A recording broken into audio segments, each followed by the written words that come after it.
নিয়ে আসলাম আপনাদের মাঝে একটা গুরুত্বপূর্ণ ভিডিও।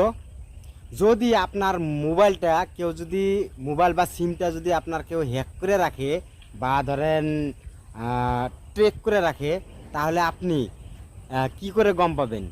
তো আপনি ডাইরেক্ট কিপ্যাডে যাবেন, যাই *6 7# মেরে আপনি চেক করবেন। যদি আপনার কেউ হ্যাক করে রাখে আপনার মোবাইলটা বা সিমটা, যদি আপনার ট্রেক করে রাখে, তাহলে ওখানে দেখাবে।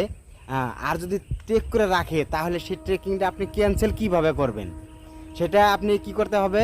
আপনি দুইটা হ্যাশ 00000002# এটা মারার সঙ্গে সঙ্গে আপনার হ্যাকটা, আপনার যেটা আপনার ট্রেক করে রাখা ছিল, সেটা কিন্তু আপনার ডিসকানেক্ট হয়ে যাবে। তো আশা করি আপনারা বুঝতে পারছেন। সবাই ভালো থাকুন, সুস্থ থাকুন, আল্লাহ হাফিজ।